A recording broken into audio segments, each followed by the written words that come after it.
Agartala border গোলচক্কর স্থিত light হাউসের flat এখনো না পাওয়ায় অবশেষে গ্রাহকরা মঙ্গলবার ত্রিপুরার আরবান প্ল্যানিং অ্যান্ড ডেভেলপমেন্ট অফিসে বিক্ষোভ করে এবং পরবর্তী সময় অফিসের জয়েন্ট সেক্রেটারির সঙ্গে সাক্ষাৎ করে বিষয়টি তুলে ধরেন তারা। এ বিষয়ে বিক্ষোভকারীরা বলেন, ভারতবর্ষের প্রধানমন্ত্রীর বাস্তবমুখী পদক্ষেপ থাকার সত্ত্বেও তা অন্যান্য রাজ্যগুলিতে বাস্তবে রূপদান পেলেও আমাদের রাজ্য ত্রিপুরাতে এখনো সেই রূপ দেখা যায়নি। এই ঘর দেওয়ার কথা ছিল 2022 সালের অক্টোবর মাসে, আর এখন প্রায় কয়েক বছর অতিক্রান্ত হয়ে 2025 সালে এসে গেলেও সেই ঘর পায়নি তারা। আর এই ঘর কবে পাবে বা আদৌ পাবে কিনা তার সঠিক উত্তর এখনো তারা পাচ্ছেন না। তাই এখন তাদের একটাই দাবি, সরকারের পক্ষ থেকে অতি সত্বর যেন এই ঘর প্রদান করার ব্যবস্থা করে দেওয়া হয়। একটা প্রধানমন্ত্রীর একটা খুব সুন্দর বাস্তবমুখী পদক্ষেপ ছিল।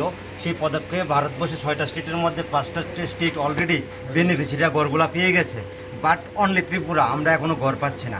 আমাদের ঘর দেওয়ার কথা ছিল 2022 অক্টোবর, 22 চলে গেল, 23 চলে গেল, 24 চলে গেল, 25 প্রায় মার্চ প্রায় চলে গেল, এখনো আমরা ঘর পাচ্ছি না।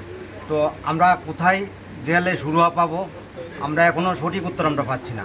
আমাদের ঘর হবে, আমরা জায়গা ঠিক আছি, ওরা প্রেশার দিয়ে আমাদের থেকে টাকা নিয়েছে।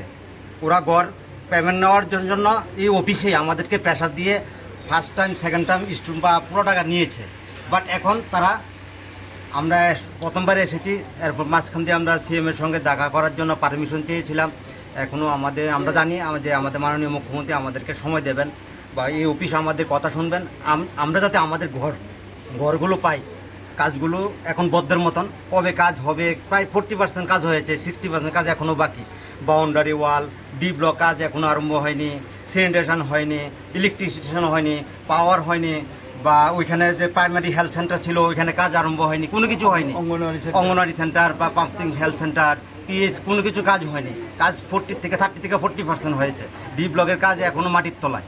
হ্যাঁ, কয়েকটা ব্লক শুধু কাজ কমপ্লিট হয়েছে, ইনকমপ্লিট। তো আমরা চাই আমাদের ঘরগুলো যাতে তাড়াতাড়ি পাই, কারণ আমরা ঘরটা আগরতলা নিয়েছিলাম।